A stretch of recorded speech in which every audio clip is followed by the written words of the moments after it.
Hey fellow Aquas, how y'all doing? Welcome. We're going to be taking a look at your first half of World General reading here. So in the meditation, firstly, I got the distinct impression that there are cycles that either began or were prominent. And what I mean by cycles is patterns, issues, karmic ties, ideas, possibilities, whatever the energy was for you this past year that are coming up to be released, ended, or transformed for the month of April. So there's something about a cycle that's going from October of 21 to now of 2. There's something about that time. It feels like there were aspects like from that time frame, like I said, that are coming up now that are just either want to be like pulled up for review, and either added to, amended, reconsidered, or just released and like, okay, I'm done with that now. This is a cycle. This is something I had to learn during this time frame. This is something that, I was considering during this time frame, and now I'm going to review it again, or I'm going to, edit it, scratch it out, erase it, reconstruct it. There's something about that. From last October to this, there's something about that time period that feels like something is ending and transitioning into something different or new or refurbished, in a way. I also saw the image of a hummingbird, but it wasn't like an actual, hummingbird like you might see in the wild, per se. It was it wasn't a hologram either, but it was sort of made of refracted mirrored pieces. So I got the impression with that because I saw it at like an art gallery and being lit from all different angles, and because it was like a mosaic. That's the word that I've been searching for. It was like mosaic tiles of little pieces of mirror that were also really beautifully colored in like the purples and blues and pinks. It was like a really beautiful looking piece of art hummingbird, and when you lit it from different angles, you could see it from more points of view, or looking at it one angle wasn't going to give you the full picture or the full beauty, right? As if you were able to light it from different angles and look at it from different places, like a cinematographer might consider a shot, kind of like that. So the hummingbird it's a Page of Swords energy that represents insights and communication, information, right? Hummingbird is also about the sweetness of life, though, right? And life being made better by the presence of hummingbird energy, right? And I got this impression from this very beautiful, very striking image that there is something about either the work that you do, or the relationships that you have, or the influence that you have in your whatever set of friends, your workplace, your work trajectory, your dreams, that has the ability to allow people to see themselves more clearly because of either what you do, the way that you frame something, or your presence. So it's like you are able to enable a greater vision through something to do with communication or insights and how you facilitate that for others. It's like, hey, come look at, don't just like, no, we're not going to like look at an actual hummingbird and go, oh, it's so beautiful, like a traditional hummingbird, which they are, but it's like, but wait a minute. What if we created a hummingbird out of like a mosaic of like fractured pieces of colored tinted mirror, and then put them in a stark white art gallery and then lit it from a bunch of different angles? And now, how do you feel about hummingbirds? Can you see yourself because it's a refracted mirror? Like, can you see yourself better, differently, right? While looking at this hummingbird, and are you looking at the hummingbird, or is the hummingbird looking at you? And are you looking at yourself through the lens of a hummingbird, or are you looking at yourself and the hummingbird's looking back at you, looking at yourself? Like, it's like, I'm saying that as like, it's like such an Aquarius, like, of course it is. And it's just like, I can see the Aquarius collective kind of like, bringing people to this hummingbird and kind of sitting back and be like, what did you learn about yourself? Like, it's a really beautiful, feels like a beautiful opportunity, but again, it feels like you are facilitating greater vision. Again, it's either the work that you do, the work that you're thinking about doing, or even within your friend group, your coworker group, you are able to facilitate a vision. Yeah, like oh god, I just saw like a tagline for someone who like is has like a job description that's like vision facilitator, and it's like I think I'm qualified for that. You know what I mean? It's really it's great. It's really really great. It feels really good. It feels exciting. It feels different. It feels different. So we're going to transition now. Speaking of like doing things differently, I am doing a different format and setup for this round, and we can all see how it goes. So I want to give you guys the best of both worlds. I want to, you know, keep it here with you know this mug for talking to you about your meditations, and then I want to give you a better look at the cards for as we get into the tarot and look at your first half of it ahead. So we're going to be transitioning here in a minute, and it's going to be all about the cards, okay? And please let me know what you think of it. I want to hear from you in the comments below. What do you think? Does, you know, do you have any thoughts on, you know, this new format? Is it working for you? I would really welcome your thoughts. Before we transition to those cards, a quick announcement that I've been making a lot lately. I have a Facebook group that is for the intuitively minded, the spiritual, the metaphysically curious, the supernatural loving folks out there in the world. And it's a place where all of us, because I'm part of it too, of course, can get together and ask questions, support each other, uplift each other, talk about weird stuff, whatever it is, in an inclusive, safe space. And it's especially really good for anyone who's looking to develop their intuition as well. And even if you just want a space to come together and just share, like, you know, sort of like-minded interests in a way that is a little bit different than your norm. So it might be a good fit for you. The link to join is in the description box below. All right, so now we're going to take a look at your cards, beautiful fellow Aquas, for first half of the roll. Hey Aquas, let's see what your animal energy is the first half of the roll. We'll get right into the tarot, but of course, what is the animal energy for Aquarius? So terribly interesting. Let's talk about it. So we got the bat here. So, wow. First of all, the bat equates to death in the tarot, which is that wonderful Scorpio energy, right? You know what's really beautiful is I love it when, you know, a sign gets an animal energy that is of their element, right? So we have air energy for our air sign selves, which is always very auspicious. It's the universe's way of saying, hey, Aquarius, I see you. First half of the roll. It's just a little extra zhuzh. So that's really beautiful. You know what else is really, I'm really taken with this for us, because if you think about, you know, atypical Aquarian energy, and we're talking about with that holographic, you know, or I don't even think it's the right word, but it's, you know, like very special, you know, mosaic mirrored wacky hummingbird, is that it's something different, and it's taking something and allowing others to appreciate the beauty of something because they're able to see themselves within it, right? So it's that identifying with something in a new and more profound way.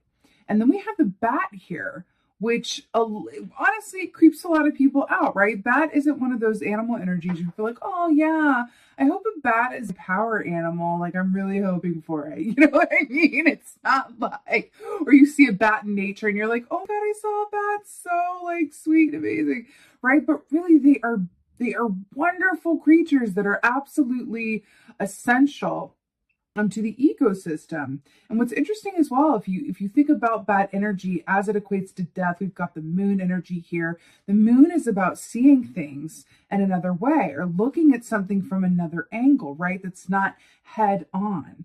That's not obvious. It's not traditional. They're also equated with meantime as well, right? Which is also very Aquarian energy in terms of appreciating the aspects of ourselves and others that are different, that are abnormal.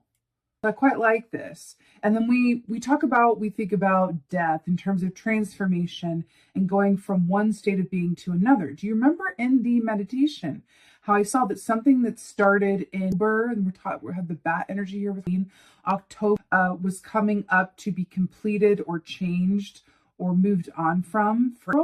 And then we have the death key that equates like to Scorpio time, which is a number, endings, and then it coming up back around now to change into something else. Fascinating. It's always like a mystery puzzle of like, clues and signs and signals, right? And then we just figure it out together. You know what I mean? All right. Let's see what's going on for first half of Aquarius. Let's see what's going on. What's going on? What is oh, well. All right. Okay. So we got 2 for 1 here. I'm going to take him. That feels about right. Okay.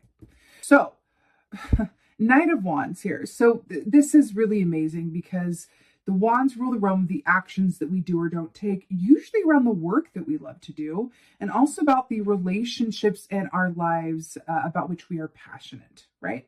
This also feels like a very proactive energy.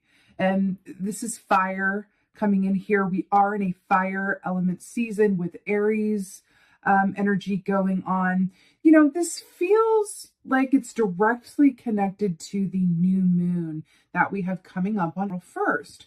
Which is that Aries new moon, that beautiful energy of, I'm going to get a bit like Texas roots here, but it's a bit of that like get her done energy where it's a bit like, let's make it happen for ourselves. Let's get to it.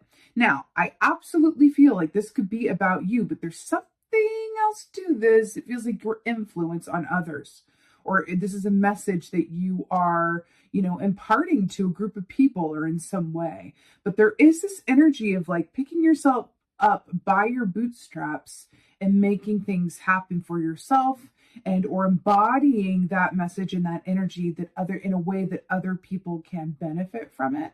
But this is a fast, forward-moving, passionate, energetic energy. And I quite like seeing it during this time of year, especially because this links up and matches up with. There is a likeness within this energy to the energy at play, planetarily speaking, astrologically, and energetically. So it feels like it's aligned. Now, we have Temperance here, which is really interesting because let's just put this puzzle together.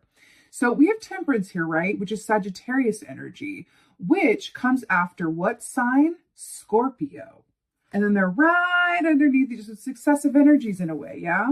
So there's something about this that's lining up in terms of timelines and time frames. So traditionally speaking, Temperance is about, yes, it's about balance, of course, but it's also about understanding that we are here for a given purpose on this earth plane. And as long as we're connected to that given purpose, we are able to access a source of inner peace and harmony in ourselves that will radiate outwards into our environment. This is my inside matches out, right? So look at her. She's completely chilling. Then we've got the caterpillar in the background here. Also a sign, a representation of transformation, right? Blowing smoke in a whole other land of like goodness, smoking that pipe with Alice here amongst the magic mushrooms of it all, which is really interesting as well, because we're looking at this hummingbird in this art gallery and going like, let's take this wacky tour of like this art installation that involves the participants. So if you think about this hummingbird, right, where whoever goes and looks at it, it's made of pieces of mirror, right? Isn't it going to look different depending who looks at it? Because the person becomes a part of the art. I'm getting shivers. A person becomes a part of the art because their image is making up the hummingbird because it's made of mirrors. So if I look at it, it's going to be one work of art. If you look at it, it's going to look completely different because it's going to be your image reflected back in the hummingbird, right? Shivers, y'all. Shivers. Okay. Oop. Oh, okay. This wanted to come up when I was shuffling a bunch. Let's talk about it. So we have the devil energy here. Now this is really, really interesting. So first of all, we have this clock here, right? There is this sense in this theme of, October to now and the shifting cycles. We have this devil energy here, back to this kind of fields.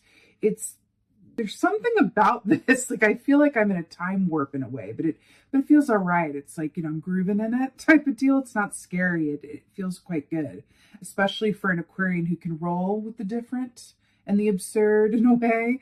So the devil, traditionally speaking, is about everything of the 3D.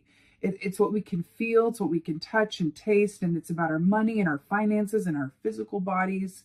And then we have this coming up here in terms of, we have the Mad Hatter and the hare here with a clock that reads, it's 6 o'clock, right? And then we have the devil. Now, what I'm really, really drawn to here with this is, do you see how it's 6 o'clock and how one hand is pointing that way and then one hand is pointing this way? And then we have and we're kind of like at a middle point. It's interesting here, and I'm very, very, very, very drawn to that. But the sense that I get with this is, we are taking an energy, especially with this temperance here, right? Like, look at the picture. Look at the picture, y'all. We have Knight of Wands coming into the frame here. It's that energized, inspired, activated energy around the work that we love to do or our relationships, right? Then we have temperance, right? Which is staying grounded and abundant and centered. And it's that inner movement and stillness within this active energy, right? Just think about it. There's a difference between an energy that is frenetic and like, I'm going to make this happen. And, you know, you burn out or you lose your momentum because you started the race too quickly. Back to this hair, right? Then we have this temperance energy here where it's like there's a balance within this, where it's not just about taking full action. It's about considering what lies beneath the surface and how our insides are outside. So this is also a call to the inner spirit, as well as the actions that we take. And therein lies the balance, which is fascinating. And then we have the devil key here, which talks about this is a very spiritual energy, temperance, right? And then it's sort of being balanced by this devil energy, which is the physical, of the 3D, of the material world. So it really feels like there's this aspect of things coming into formation for y'all that feels like not only is it physicalized, right? But it's manifested from a place of balanced intention and soul purpose, right? Because here's the thing. In the age of Aquarius, the energy that we are in now, if the work that you do, if the message that you have to share helps or makes the world better, or helps others do what they do better, or helps people see things in a different way, what leaves your bit of the world better than how you found it, that kind of vibe is going to be moved to the front of the queue. And that's what I'm picking up here. Yeah, that's what I'm picking up here. Woo! Let's get a clarifier for this Knight of Wands, y'all. It's all happening. Oh, I can't, but I will, and I am. Chariot. Clarify the Knight of Wands. So it's like forward movement and forward movement and forward movement. So the Chariot key is, again, it's that forward movement that is about victory and success, right? But here's what's fascinating, because it's talking to me about temperance as well. The Chariot cannot go forward if it's not balanced. All those wheels and spokes and bits and parts on said Chariot have to be in full working order and balanced, right? Because we're looking at a moving platform, right? That's what a Chariot is, basically. A moving platform that is traditionally pulled by horses. No? So I do feel like there's this aspect here of this forward movement that is very much charged and based in a very strong purpose or desire, right? It's not arbitrary and it's not accidental. You know, this is Cancerian energy as well here with the Chariot, which Cancers, we could talk about Cancerian energy and you know, they are mysteries unto themselves in some ways, but an aspect of Cancerian energy that I feel like is not, well, I don't speak to it as much. I usually like call them the home and hearth sign. I talk about, you know, their nurturing, but there is an aspect of the Chariot that is highly, or the Cancerian energy, I should say, as it equates to the Chariot, which is highly intuitive, right? So it's very interesting here that we have this intuitive energy lining up with the Knight of Wands, and we're talking about a purpose and leaving our bit of the world better than how we found it. It's interesting. Temperance. Oh, okay. Okay. So we got the devil again, and this is why I use two different decks, friends, so that moments like this can happen. Remember how we said that I felt like this is balanced out, like a very spiritual key with a very material key? Then we have a devil clarifying temperance. So let's talk about it. So first of all, this devil key here, this is everything, right? She's like got this man on a leash, and she's like, it's a very dominatrix vibe. What's really interesting here, though, is if you look at this, sort of female energy with this little, sexy teal cat suit that's going on, because why not? And then she's got this man who's very muscular and very sort of the archetype of a, manly man, so to speak. And then she's got him on a lead. I feel very distinctly that he represents, in this context, the old systems, the old ways of doing things, and a blindness, right? Being in a cage, so to speak. And this is the Aquarian energy I'm tapping into that goes, but look over here, look at it this way. I invite you, right? I invite you to look at things differently and to broaden your perspective and see yourself in everything around you, right? There's a lot of energy of in the collective, and I mean for forever, not just like now, but there's always been this energy, especially as the predominant energy has been masculine, right?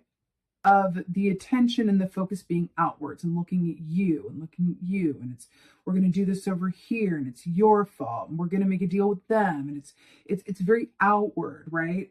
What's really interesting is think about within the age of Aquarius, how that focus can flip and be further informed and with the bat transformed with that death energy if that was split with looking at oneself at the same time. That's the thing. I'm hearing that saying, when you point at someone, there are three fingers pointing back at you. And I feel like that is a distinct message around this temperance. Look at this. This is very zen, going inside, finding that balance and that spiritual essence. Traditionally, the angel has 1 foot on the ground and 1 foot in the water, which is the water bearer. That is Aquarius energy. And then we have it here with like this foot over here and this foot down here going like, hey, like it's really up to you. I am only alerting you, right, to the systems and the ways and the belief systems in which you have trapped yourself through limited thinking, self-sabotage behavior, or an imbalance of energies, basically. Okay, let's get a clarifier for the devil here. Next, the fire. Here we go. So, right, we have the Three of Wands here. I'm quite happy and unsurprised to see this. So, so the Three of Wands is fire energy here, right? We have some fire energy going on. If you look at these, listen, how many majors do we have?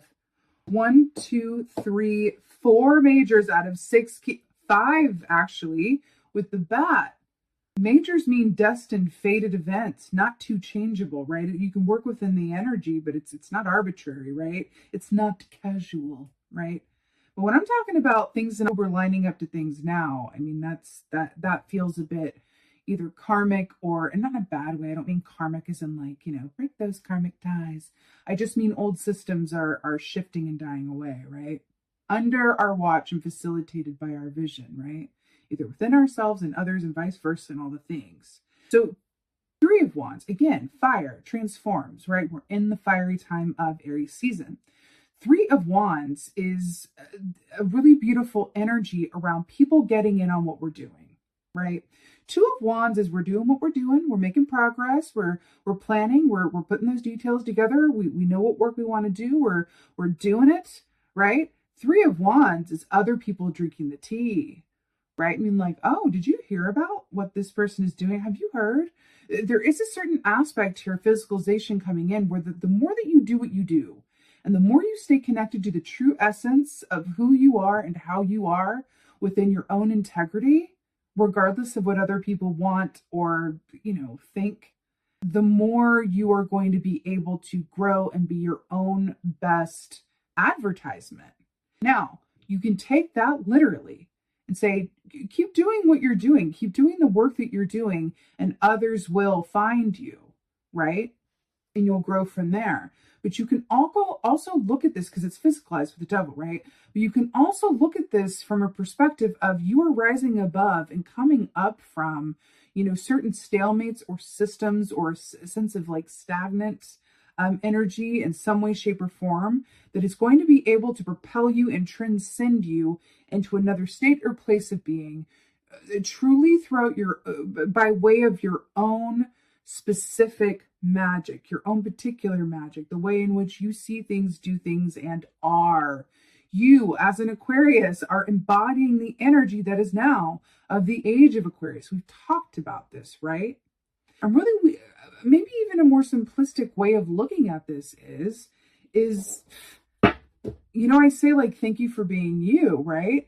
And I mean that. And I think here, I feel like there's an aspect of like, you do you and watch what happens. You do you and watch what happens. Like, we can use all the words that are available like in the English language, but then sometimes it's like, just give me like, you know, a quick précis of like what that is. And it's like, give me a tagline. You do you and watch what happens. That's what this feels like to me. That's what this feels like. Right. Should we get an oracle? Yes. Let's get a vintage. Let's get to vintage. These cards aren't vintage, but that's what the deck is called. I just heard someone go, oh, are they vintage? It's what the deck is called, Vintage Oracle. I've had this deck for maybe longer than the majority of decks. I've had this deck for me and age. So in a way, they're vintage. They're vintage to me. This is fascinating. So many majors here. Chariot, Temperance, Devil, Death. Good Lord. All right. See what's going on. I'm seeing the image of a cobra come through just real quick. You know, cobra is also fire energy. It's also hanged man energy. There's something about, I'm hearing something about striking when the iron is hot. I feel like there's going to be opportunities around things where you're just going to know it's time to act.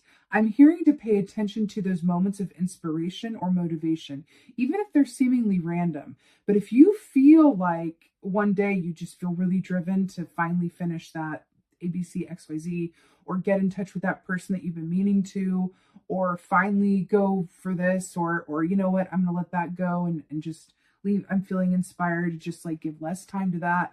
Listen to that. There's something in that for you. Okay. What's going on, Aquarius? Oh, okay.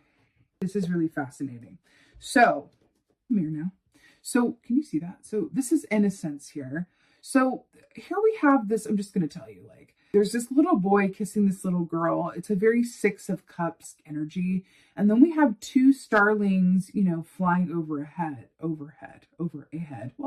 their heads. We have starlings flying up here. Starlings are very much about the directions that we take and equate to northern lights kind of aspect, where our direction being true north, and us being able to know where we're going and moving in that direction, even if it's not always conscious. When we trust our intuition, when we trust our feelings, when we trust our, you know, divinely inspired actions, we're always on our highest and best path. Now, I'm going to tell you what I'm really drawn to here, and I'm going to tell you what this traditionally means. Traditionally, this oracle is very much, it's kind of like a Six of Cups, right? Which is interesting because we're looking back at which is the past. It's the Six of Cups energy of, you know, kind of the medicine of that key is being able to live in and appreciate the now moment, and understanding that there's so much good and wealth and health to be gleaned from the now moment. The now moment is where the past and the future are charged. Now, that is a bit of a concept that we could talk about for a very long time. I won't get into that in terms of timelines and how time is fluid and all of that good stuff. But I'm really drawn to, in this key, how she's looking over here. He's just like all about this little girl, and he's like, oh, girl, you know, like, I don't care that you're taller than me. I might have to stand on a tiptoe, but oh, girl, like that hat, like whatever it is he's thinking. And she's looking elsewhere. She's looking far off into the ethers, into the distance. She's sailing away into the mystic there. Like, lines am I going to come up with here? Like, she's really looking elsewhere. She's looking ahead. I feel like this is a very distinct call to where our focus is and how we see things, right? Remember how we've been talking about how the prevailing energy has been quite masculine and is very much based in, you and you and you, and what are you doing, and whose fault things are, and how you make that. And it's very, very masculine of, and I do not say this to, speak ill of men. That's not what I mean. I'm talking about a very specific energy that can be embodied by women as well. So when I say masculine, I don't mean men's in terms of gender, just to clarify. But we have this embodiment of the masculine energy, and then we have, I feel like she is embodying the Aquarian energy, right? Where she's able to kind of like see things, she is looking at something that he is unable to see. And that's what's really calling to me in this key. But I also feel like this is a very direct link to where, because remember, or see, that these birds, these starlings are flying in the same direction that she is looking in, right? So I feel like there's a very distinct call here, again, with this bat energy too, and like under the light of the moon, right? Remember, bats have sonar. So they're able to know where they're going in a way that we could only like aspire to. And then we have these two birds flying in this particular direction and like where she's looking. So I do feel like there's a very fun, special note about our vision, how we see things, and the direction that we're being led in at the moment. Remember I said, like, pay attention to those nudges and those moments of divinely inspired action without questioning them too much. I feel like you're being moved, like with this Chariot and this Knight of Wands. You are being moved by forces that are outside of yourself, but also part of you, because that's how it works. That's the enigma of it all. But you are being moved by forces that are big and unseen. So I'm hearing to allow yourself to be moved by them, because there's something working with and through you that is directly designed to not only help you leave your world better than your piece of the world, better than how you found it, which I know matters to you because you're an Aquarius, but it's also designed to sit you well into your place of soul purpose and the work that you love to do and the relationships that matter to you in a way that is really beautiful and well-deserved. So by all means, allow yourself to receive it and align with it, right? Oh, that's what it is, Aquarius. I'm so here for it. It's your first half, bro. I'm gagging to see what's going to be in the second half, bro. With that being said, thank you so much for being here. I would love it so much if you could let me know in the comments below the following. Number one, if this helped and resonated, because I love to hear about that. Number two, what do you think of a new format? What do you think? Is this working for you? Is it giving you life? Please talk to me. I asked about what you guys wanted to see, and I really wanted to take into account, what is going to work best for you, because I'm here to help you. So please let me know in the comments below, all that good stuff. Also, please remember to like, share, and subscribe me. I would so appreciate it. And with that being said, again, just thank y'all. Thank y'all. Thank y'all. You, out of any other sign from the beginning of time, have been the biggest supporters. You guys really, I feel like I could say that I am funded and sponsored by Aquarians everywhere, because that is the tea. It's you guys. Like, look at the views, y'all. It's like Aquarius and then everybody else. So thank you, fellow Aquas. With that being said, again, thank you for being here. And most of all, and as always, and especially with this reading, okay, thank you for being you, and be well until next time.